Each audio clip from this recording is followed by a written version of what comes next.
I think assimilation is not just a great thing, it's a necessary thing. No society can hold together where people have nothing in common, they don't speak the same language, they don't practice the same things. And you may look at something like just food habits or what you eat and think that's fairly frivolous, but the truth of the matter is that on a broader level, when we're talking about more big picture things, differences in race, culture, religion, all these things, people have fought wars, violent wars, killed each other over these things for thousands of years. If America is to hold together, assimilation, not just good or bad, necessary. I don't think it's going to be possible for America to survive as a stable, functioning society if people don't, to some degree, say, well, here's what we're going to commonly agree upon. But what's going on, everyone? Sauce Weekend here. They'll be reacting to a video with the Asians debating on Vice. They'll be talking about topics such as assimilation. Based on the intro, I want to kind of get into this sense of that minorities can't make it in this country. And I always use reference the Asian community because they're like the example of what I use to debate people or talk to people about from the black community about, hey, like, there's no racism in this country. If this was a white supremacist country or systematic racism exists, there was no way that Asians will have a better economic status than the white people. That should be a nope. That doesn't make any. It doesn't make sense. It doesn't validate y'all claims when y'all say, oh, this is a racist country, I can't do anything, I gotta get the white man off my neck. And the Asians disproved it all because it's based on pattern recognition, right? Hey, I recognize a pattern. Hey, when people who tend to do this get this result. So if I do this, I'll get the result, right? And in the intro, the guy laid it out perfectly, right? And this is the problem with multiculturalism is that you having all these people with different cultures, different beliefs, bruh, they'll go to war over this stuff. And what he's saying is true. But hey, I digress. Let's get into the video. Is it? The majority culture, I suppose. And what's majority culture? The people with power. And who's people with power? Who's people with power? White people. Well, I don't know if that's. I'm gonna say it. Yeah. White people. It's okay. I don't know if that's necessarily so true. I mean, Wait, can you look at? Yeah. I don't. Let the man talk. Damn. Green ready, boy. Let's elaborate. I don't think a particularly white quote-unquote interest controls things like in America, pop culture. And imagine that same argument that black people use for the Jews. We call it anti-Semitic, right? Bruh. So that means y'all being racist. Like technically, that's racism. Y'all being racist. Oh, all these people in power are white. But you do the same logic. Replace all the people in power are white, and you put all the people in power are Jews, bruh. You getting?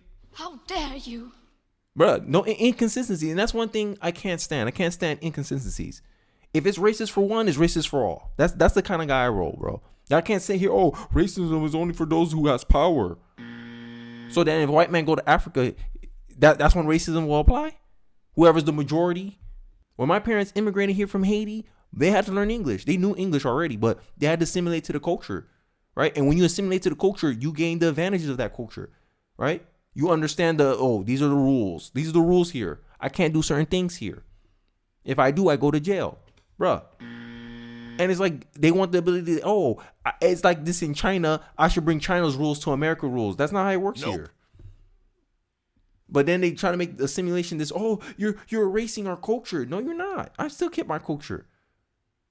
Like, I don't understand this. This needs to be catered to all the time. I think this is the major problem, the major issue we have in our country, right? Ask not what the country can do for you, but what you can do for the country. How you adding value? You're the one who you immigrated here. That means the country was good enough for you to make the decision to move from your homeland to come here in this country. That's what my mom and dad did. So to come here and say, I should make it more like Haiti. I'm not from Haiti. I'm born here, by the way. So this is my spot. This is my country. And it seems like the most patriotic people are first generation Americans. I'm just saying, but hey, I digress. Let's get back into it. Do you believe white supremacy exists? I think there are people who believe in it. I think there's people who all believe that their race is superior. If white supremacy exists, black supremacy exists, Asian supremacy exists, is this the idea that you think your race is the superior race? And all the pro-blacks technically fall under that label.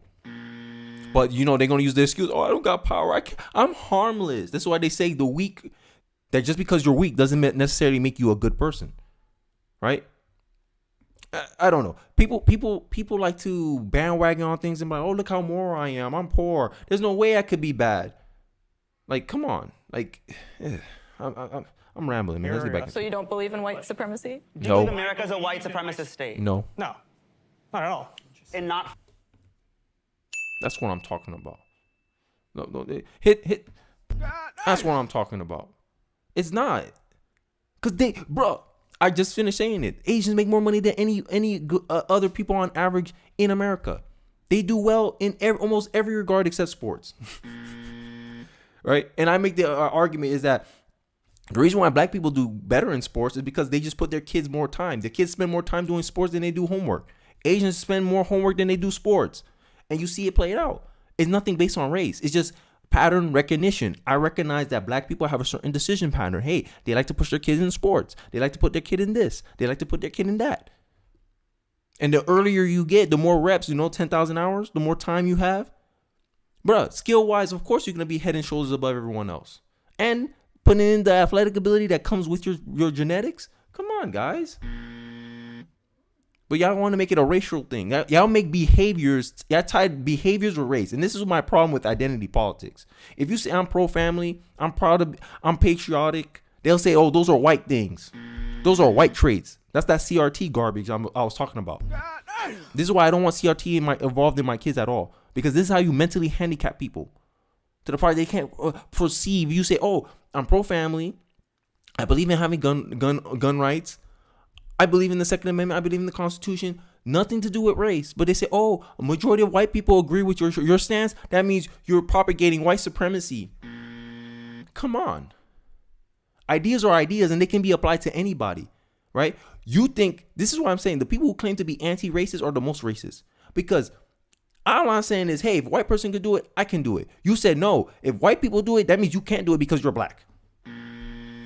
I'm hitting this buzzer too long, but I'm just saying. Let's get back into it. No white supremacist state would even allow us to be doing this. I don't understand. So white supremacists, there's just KKK people walking. Actually, I go around New York City. I noticed that, I guess Brooklyn a little bit different. Most of the people here are not white, and they're doing their thing. So I don't understand. What does doing their thing mean to you? Going to work. Are they making the same amount of money? Are they getting the same access to opportunities? I think they're getting great access to opportunity. Please unpack it.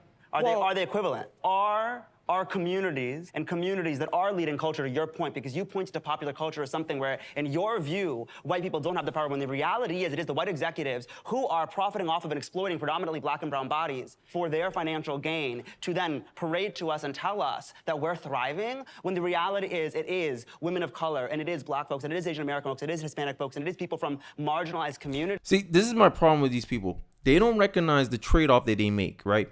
It's at will employment. That means in any day, it's voluntary. At any time you can quit. At any time you can go find another job if you feel like you're being exploited. You think they do that? Nope. And then they want to complain so much about capitalism. Bruh, I'm going to use Jeff Bezos because I love using Jeff Bezos. He created Amazon. He made it convenient. That's the value he brings. And you voluntarily giving him your money. Bruh. He didn't force you. He didn't put a gun in your head. He's not exploiting you. So this little narrative he's trying to play is malarkey. Because damn, the benefit you get, I could go on my phone and click on a click of the button. I could have something tomorrow. I could have any item I want tomorrow at my doorstep today. And that's because Jeff Bezos had the idea. He got capital. He put it out there. You work for him. He took a lot of risk doing that. But you who take no risk, you expect to have the same level of control over his company? It doesn't make sense. Y'all some entitled people. And that's that socialism ideology that's creeping in, and it's becoming so popular in my generation, millennials and Gen Z, because they want to have the same say, but they don't want to contribute at the same level. That's the problem I have. This is property rights. Property rights is, hey, you're entitled to, you own your own labor, and you sell your labor to have money. If you don't want that, figure something out. Either you start your own thing, freelance, you become your own boss, or you find another company that you don't feel exploit you. They want to absolve all personal responsibility from themselves. And this is my problem with a lot of these left people who are more left-leaning, or people who are more emotional or more entitled. I don't know what it is. But when you do this little group think, collectively think, you think you're entitled to someone else's labor, someone else's value, someone else's business. Come on. This is why communists, socialists, they don't believe in property rights. Because they believe, hey, everyone's community property. Oh, I'm sick. You need to take care of me. Gun to your head. Same way they do with taxes. This is why a lot of libertarians say taxation is theft, because it's involuntary. And capitalism is a voluntary system. Y'all can sit here and cry, oh, I didn't choose to be born in America. Okay, when you get old enough to leave, you go somewhere where you're valued. And his stats make sense, because look at Finland. Finland is 95% white. All coming from the same culture. All of them are Sweden. Asia, China, Japan, same situation. They're majority of one group of people, and they have the lowest rate of crime. They have the lowest crime rates out of all our other countries. Here in the United States, we're a mixed bag because we have people from different cultures, different walks of life. You saw it in France when they came with immigrants, the crime went up because, it's no longer homogeneous. When you don't come from the same culture, y'all don't believe in the same things, it causes friction. And friction causes what? Fighting. Hate crimes. You see how the Asians getting hate crime against like the black community, the black people in San Francisco are attacking Asian people because Asian people have money. They know, I can rob this guy. Stop Asian hate. But they don't like to tell you the perpetrators of Asian hate. Now, do they? And this is all about accountability. Call a spade a spade. Hate crime is a hate crime no matter who does it. But they want to highlight it only when white people do it. This is why you don't trust the media. The media only going to show you what they want to show you. But I digress. I ramble too long. Who are disproportionately being impacted by every adverse thing that society is facing, while the few at the top who don't represent our communities are profiting. There are massive disparities based on race, based on class, based on gender, based on all of these things that No, it's not. It's based on decisions. When you don't qualify for a house, it's because you have a lower credit score, right? Did your race play any part into that? Nope. No, your personal decision making's played a part into that. Right. And this is absolving, like in a day, all I'm trying to say as a conservative is people need to focus on their internal decision making. If you don't focus on what you do, because in a day, your internal decision making has more impact over than external factors. You can't control what happens to you, but you can control how you respond every single time. Something happened to you, how am I going to respond? How am I going to respond? The best decision you can do is how can I not make the situation worse? That's how I think. That's internal. Like, hey, I only focus on what I can control. That's a stoicism main point, right? You have power over your mind, not outside events. Know this, and you will have strength. You will find strength. Bars. But these people don't like to do that. They like to look at what society is doing, and they want to absolve themselves of any action that they have to do on their part. Oh no, society has to change. I don't have to change. I don't know who said this, but before you can change the world, you have to change yourself. And you think someone like him can change the world? Nope. No. Because all he comes across is like, oh my God, the world needs to be easier, instead of saying, I need to be stronger. But yeah, I digress. I'm preaching today. shouldn't exist. Well, nobody denies that there's disparities or that. Well, let's have Vince respond. Or that I think the question is, do they exist because of supposed white supremacy? And when I look at the fact that, virtually every corporation and institution bends the knee to diversity, celebrates every single Heritage Month, has all these programs, look at her face. Every single one towed the line for Black Lives Get him, Matter. Vince. I don't look at that and say, Get him, Vince. I look at that and say conservative white people are in power in this country. Get him, As a matter Vince. of fact, I'd argue to a large extent, you can talk about, what race or whatever people are, but is like a supposedly conservative white interest in power in America. I would honestly say I think it's the opposite of that. I want to clarify one thing. You can be liberal and still a white supremacist, right? Yes. I would be very clear, right? That it Absolutely. doesn't necessarily mean conservative white power is the predominant folks in power. I think it could span a lot of political ideologies and some of these things embedded in how you govern and how you lead. But this is my problem with anti-racism. Anti-racism take this position that you're unconsciously racist. Right? End of the day, I love this quote from Thomas Sowell is, I can't mind read. I can't interpret what someone's doing. I can't judge someone's mind or their thoughts or their intentions. I only can judge their actions. I put the wrong thing. You only can judge their actions. And if their actions is not something negative to you, you shouldn't worry about it. This is why I say racism is a minor inconvenience in my life. Because end of the day, what a racist can do to me? I'm waiting. How dare you? Hey, I don't care what you say. But end of the day, what a racist can do to you? There's no laws in the book that says, hey, you can't do X because of your race. There's no laws like that. So now they come in with this passive aggressive argument saying that, people are unconsciously biased. against you because of your race. People are discriminating you against your race, and they're doing it in subtle ways. Bro, I don't care about subtle. If it's not in your face, if you can't prove it, then you can't claim it happens. It doesn't make sense. But hey, people want to believe what they want to believe. Fine. You can have your opinion. You can have your beliefs. You can say all you want to say. But end of the day, I don't suffer from imagination. And I believe suffering from imagination is only keeping you from solving the real problems in your community and in your life. That's all I'm trying to say. And how you make decisions. However, when you talk about bending the knee, that is a wild way. The human burden of performance is adapt or die. If you don't do what works, you end like natural selection. If you weren't the tall, if you wasn't strong, if you wasn't able to outrun that saber-toothed tiger, you were lunch. Bruh. So then the next generation, they know, oh, these are the skills we value. These are what you need to survive in this world. Adapt or die. So the Asians see it, hey, a lot of the values that America preaches, we share the same values. If you go to China, they're pro-family. If you go to any Asian country, they're pro-family. They believe in marriage. They believe in staying together. They believe in education. They believe in hard work. And they just come over here because over here just have more opportunities. And just because their culture and American culture kind of have some correlation, you want to claim that, oh, y'all being model minorities. Bruh, I want to talk to this guy and be like, hey, did my parents make a mistake immigrating here from Haiti? I want to hear that. I want to hear. Nope. Because then you're trying to claim, oh, look at all this, look at all the disadvantages. Well, why did my Haitian parents move from Haiti, their homeland, to come to the United States? Answer me that question, Sway. How, Sway? Because they thought, hey, America has more opportunities than Haiti. So you're telling me a country with all these supposed disadvantages against minority people still offer me the most opportunity than my parents' homeland. Oh my God. Bro, this is why I judge things on reality, not imagination. Y'all got a strong imagination. I'm sorry. I can't believe fluff. I can't believe, oh, this is how I feel. I can't do nothing with your feelings. It doesn't matter how it makes you feel. I can't do nothing with that. But let's get into it.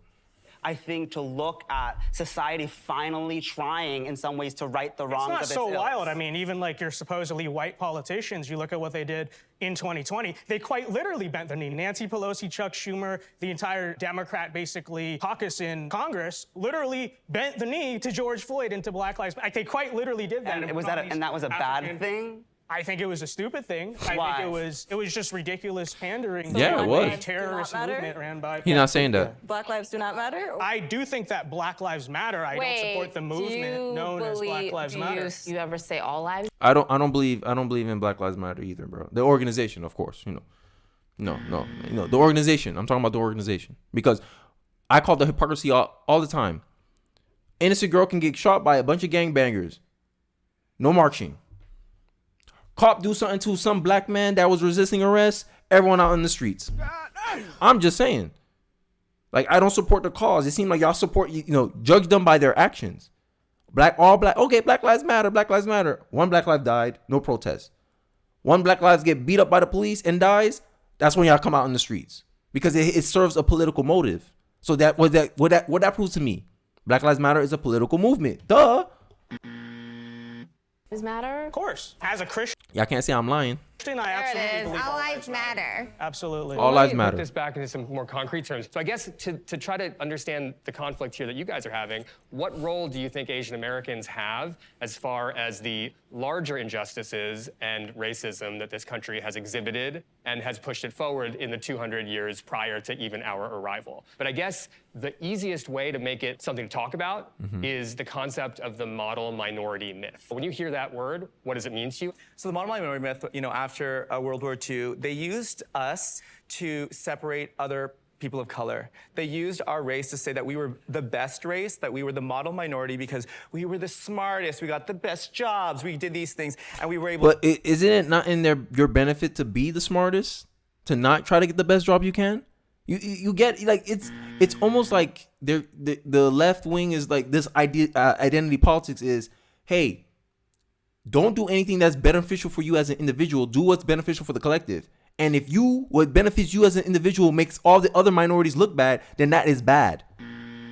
This is the type of shaming language. But hey, guys, I'm gonna leave it at there. If you guys want to watch the rest of the video, don't forget, it's in the link in the description below. Don't forget to like, comment, subscribe. I appreciate you guys watching to the end of the video, and I'll see you guys on the next one. Peace.